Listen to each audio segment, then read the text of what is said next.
Oi, tudo tranquilo? Tudo bem com você? Que bom! A prof também está super bem. Agora, iniciando a nossa aula, eu quero que você conte para mim. Você assistiu aquela mensagenzinha que eu mandei para você, ou pelo menos ouviu ela? Ela é interessante, né? Não, professora, eu não ouvi. Ah, então vai lá, dá uma olhadinha, porque as mensagens que a professora manda para você é para fortalecer você, é para que você se sinta animado, para que você não desista, porque tem muitas coisas para vencer e as batalhas são para os vencedores e nós somos vencedores, ok? Então vamos lá, dê uma olhadinha lá se você não olhou. Mas na nossa aula de hoje nós vamos continuar, vamos dar prosseguimento ao nosso trabalho com o texto dissertativo argumentativo. E nós vamos hoje trabalhar o planejamento e a coesão textual.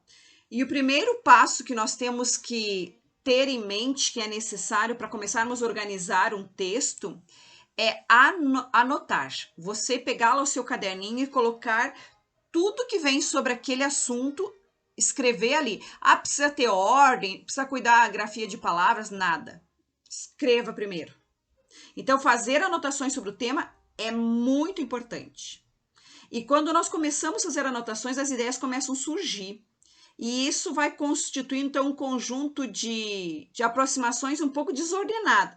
Mas à medida que nós vamos fazer mais leitura, mais reflexões acerca do tema, mais pesquisa, nós vamos perceber que logo nós teremos algo para organizar e começar o nosso texto.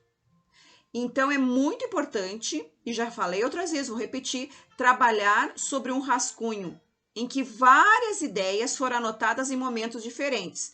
Depois elas foram concatenadas umas às outras em busca de uma ordenação preliminar lógica, certo?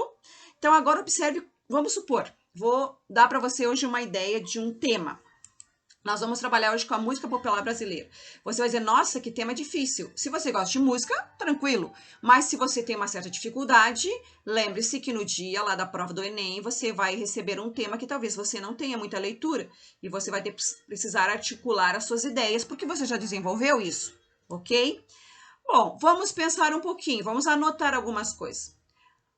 Os colonizadores do povo brasileiro foram os portugueses. Outro povo que influenciou bastante nossa música, os escravos. E agora os índios que já estavam aqui. Dentro dos portugueses, o que eu posso pesquisar? Eu posso pesquisar as origens. Como é a música lá? Como surgiu? Quem trouxe? O que veio de lá aqui para o Brasil? Também a outra parte muito importante é a música sacra, uma vez que os jesuítas foram os que colonizaram os índios aqui, catequizaram os índios. Portanto, no início, eles ensinavam muito a música sacra. Isso foi muito forte até hoje. E agora eu tenho dos escravos. O que os escravos contribuíram para a música popular brasileira? Os seus ritos religiosos. Muita música. Isso influenciou até hoje. E nós temos os índios. O que os índios influenciaram? Os seus ritos tribais, ok? Então, você percebe que a música popular brasileira é muito ampla. Eu tenho, assim, 3 povos diferentes influenciando. Aí, então, eu começo a pensar, mas eu vou levar para que linha? Ah, eu vou levar para a formação do samba. Você pode levar para essa linha, você pode levar para a música clássica. Bom, enfim, você vai escolher a linha. Eu estou sugerindo aqui a formação do samba. E aí, você pesquisando, você descobriu que eu tenho, então, 1899, Chiquinha Gonzaga com O Abre Alas, que foi a primeira marcha de carnaval. Olha que interessante. Outro dado que na pesquisa acabamos descobrindo é que em 1917 eu tenho o primeiro samba, Donga pelo Telefone. E aí a música brasileira começa a se formar, começa a se constituir, ok? Então, olha só, a resistência da música brasileira vem do quê? Da fidelidade, da riqueza das suas origens. Portugueses, escravos e índios. Então, isso nós já anotamos, nós já escrevemos, beleza? Tá tudo tranquilo, prof. E quais são os próximos passos para isso? Aí eu digo a você que você precisa deixar que as suas ideias caem em forma de chuva. Precisa de uma chuva de ideias. Como é o que é uma chuva de ideias, professora? É quando você escreve tudo que vem à sua mente de acordo com o fluxo do pensamento. Então, você escreve livremente, você não se preocupa, esse processo ele é muito próximo da fala, pois quando você fala, as ideias vão surgindo rapidamente, sem planejamento, e muitas vezes você não consegue disciplinar essas ideias. Mas se você conseguir captar o fluxo e registrar, mesmo que de maneira ainda rudimentar, ainda que seja apenas um esboço que você vai reformular, desenvolver ou reduzir posteriormente, o importante é que você jogue agora, no papel tudo. Porque nesse tipo de texto dissertativo argumentativo, você tem que cuidar muito depois das ideias. E no momento que você deixa que a sua chuva de ideias caia, não preocupe-se com pontuação. Pode ter ideias incompletas, pode ter detalhes que são dispensáveis. A linguagem pode estar informal, não tem importância. Trata-se de um recurso produtivo que vai provocar a criação e a apreensão de ideias essenciais para o seu texto, ok? E a próxima, então, que você vai fazer é uma lista de palavras-chave. Vamos supor aqui, nós estamos trabalhando com a música popular brasileira, eu vou dar algumas ideias aqui, né? Por exemplo, você vai trabalhar sobre a nossa linha, o samba. E aí eu vou trabalhar as origens do samba, né? 3 etnias que influenciaram. Quais são os novos estilos? O porquê que isso é tão persistente na alma brasileira? Por que o brasileiro é muito ligado ao samba? Quem prefere? O jovem? Como é que tá a preferência do jovem? Os jovens gostam de samba? O que está acontecendo? Então, essa lista de palavras-chave, ela vai ajudar você na hora de você organizar, no primeiro momento, a sua escrita.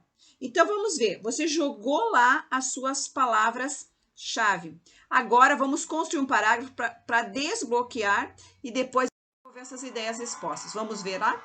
Bom, quando você vai construir esse primeiro parágrafo e desenvolver depois as ideias expostas, você terá mais ou menos algo semelhante a isso.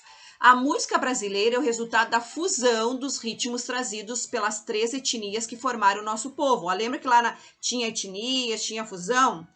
Índios, negros e portugueses. Os nativos, aí você referindo seus índios, possuíam a rica sonoridade. Olha, rica sonoridade. Você viu, usou uma língua padrão e você tinha lá nessa palavra lá na sua lista, para acompanhar seus ritos tribais. Os africanos trouxeram junto com os ritos e cerimônias religiosas uma musicalidade especial. Os colonizadores brancos tinham na bagagem músicas sacras, marchas oficiais, modinhas. Você percebeu? Aqui está um parágrafo.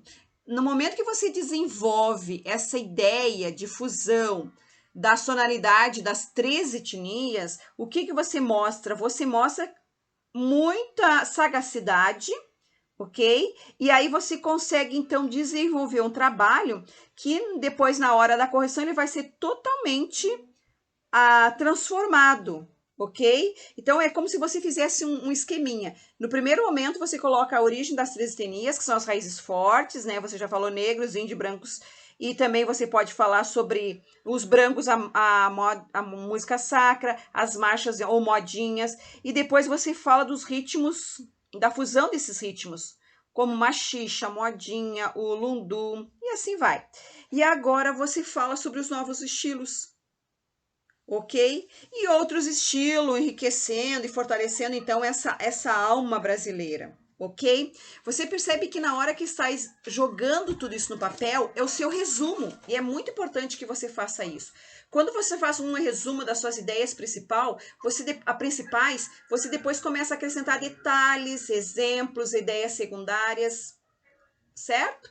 Então, um resumo é um texto denso, um texto estruturado, você joga tudo lá dentro dele, depois você vai reler, vai analisar, vai circular as ideias que são mais pertinentes, que você vai desenvolver, que você percebe que você consegue fundamentar, ok? E aí você tem agora uma organização mental dos grandes blocos do seu texto. E agora você está pronto a quê? Reescrevê-lo e reestruturá-lo, ok? Então, é importante que você crie um mapa de sentimentos, ou seja, uma matriz semântica. O que é isso? você precisa ter uma ideia principal. Na ideia principal é a origem, da onde surgiu isso. E aí, depois, no desenvolvimento, tu tem os novos estilos, vai detalhar, exemplificar, você vai introduzir a ideia da consolidação. E aí, depois, no desenvolvimento, isso em 2 parágrafos. No segundo parágrafo, você pode ter a oposição a essa ideia. De uma forma que você amplie com novos estilos, faça a manutenção de ideias, consolidando através de exemplos. E aí, você vai fechando o texto, que é a conclusão. E nessa conclusão, então, você vai fazer o quê? Você vai dar uma proposta de intervenção de quê? De que é preciso manter, no caso, nós estamos trabalhando a música brasileira, né? O que você vai dizer? Que é necessário uma adesão dessa nova geração e manter essas raízes brasileiras como fonte de história para gerações futuras. Essa é uma forma de fechar, ok? Então, você percebeu que construir um texto, ele exige demais que você coloque no rascunho. Ah, professora, eu não gosto de fazer direto. Sinto dizer para você. Mas se você continuar insistindo em fazer direto, vou dar tchauzinho para você. Porque o seu texto, que poderia ser uma nota 800 a 1000, não vai ser. Porque no primeiro momento você precisa deixar que a sua mente trabalhe, se motive, busque o conhecimento. E aí depois organize a sua escrita. Ah, professora, mas no dia lá do Enem eu não vou fazer isso. Não, no dia do Enem você não vai fazer isso. Você já aprendeu a fazer isso. Você já ensinou a sua mente a fazer isso. Ela está tão acostumada a fazer rascunho que quando você pegar a folha de rascunho, já as ideias, você leu ali os textos motivadores, você entendeu a proposta de redação e você já começa a jogar no papel. E aí você já sabe, você já tem um esquema mentalizado da estrutura do texto. Você já sabe quais são as perguntas que tem que ser respondidas. Então, tranquilo. Mas só vai conseguir fazer isso muito bem feito quando você chegar lá e saber, não, eu fiz muito rascunho, eu escrevi muito. Então, você pode partir para o abraço, ok? E aí você pode dizer, tchau, ensino médio, vamos lá, vamos começar uma nova etapa da minha vida. Até breve. Certo? Muito bem, fico muito feliz de falar com você, de compartilhar um pouquinho de algumas ideias. Eu sei que você é muito 10 para escrever, continue buscando isso, ok? Admiro muito em você, toda essa persistência de querer crescer. Então, um abraço da sua prof, um beijo no seu coração e nos vemos em breve, ok?